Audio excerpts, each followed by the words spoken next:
બનાસકાંઠા જિલ્લામાં સતત ચોથા દિવસે પાલનપુર દાદાનું બુલડોઝર પહોંચ્યું ખોડાલીમડા વિસ્તારમાં 7 ગુનાના આરોપી અલ્તાફ સિંધીના ગેરકાયદેસર દબાણો પર ફર્યું બુલડોઝર। જૈન સમાજની જમીન પર અલ્તાફ સિંધીએ કબજો કર્યું હતું દબાણ। જૈન સમાજની જમીન પર શેડ બનાવી નાના વેપારીઓને આપતો હતો ભાડે। અલ્તાફ સિંધી પર શરીર સંબંધી સહિત પ્રોહિબિશન અને ખંડણીના ગુના છે દાખલ। કુખ્યાત અલ્તાફ સિંધીના દબાણો પર બુલડોઝર ફરતા અન્ય સામાજિક તત્વોમાં ફેફડાટ। રિપોર્ટર રાકેશ ઠક્કર, બનાસકાંઠા। માનનીય ગૃહ રાજ્યમંત્રીશ્રીના આદેશ બાદ અને ડીજીપી સરની સૂચના અને તેમના માર્ગદર્શન હેઠળ બનાસકાંઠા જિલ્લામાં પણ જેટલા પણ લુખ્ખા અને એવા તત્વો હતા કે જે લોકો વારંવાર શરીર સંબંધી ગુના, વારંવાર મિલકત સંબંધી ગુના, ચોરીના ગુના તથા સાથે સાથે એવા તમામ લોકો કે જે પ્રોહિબિશનની પ્રવૃત્તિની સાથે જોડાયેલા હોય, જે લોકો એનડીપીએસની પ્રવૃત્તિ સાથે જોડાયેલા હોય, જે લોકો વારંવાર જુગારની પ્રવૃત્તિની સાથે, ક્રિકેટ સટ્ટાની પ્રવૃત્તિ સાથે જોડાયેલા હોય, ખાણ ખનીજની ચોરીની પ્રવૃત્તિ સાથે જોડાયેલા હોય, આવા અઢળક લોકોની યાદી જે છે બનાસકાંઠા પોલીસ દ્વારા તૈયાર કરવામાં આવી હતી 100 કલાકની અંદર। અને આવા તમામ તત્વો કે જો એમની પાસે ગેરકાયદેસર નળ કનેક્શન, ગેરકાયદેસર ઇલેક્ટ્રિસિટી કનેક્શન કે એ લોકોએ ક્યાં દબાણ કરેલું હોય તો તેની ઉપર પણ કાર્યવાહી કરવામાં આવી રહી હતી।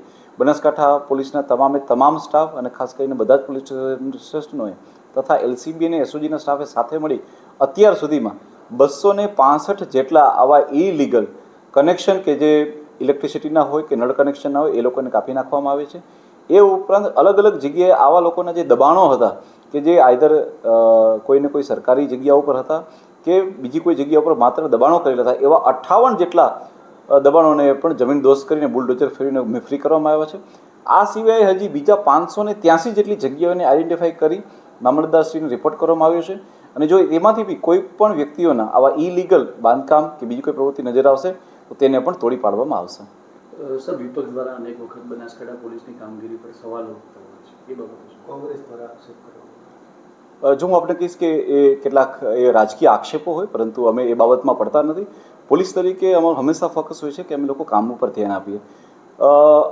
એ બધી વસ્તુથી પરવા કરી વગર હું માત્ર આપને આંકડાઓ આપવા માંગીશ કે બનાસકાંઠા પોલીસે છેલ્લા 2.5 થી પોણા 3 વર્ષ દરમિયાન પ્રોહિબિશનના 42,000 જેટલા કેસ કર્યા છે અને 105 કરોડથી વધારેનો મુદ્દામાલ જપ્ત કર્યો છે।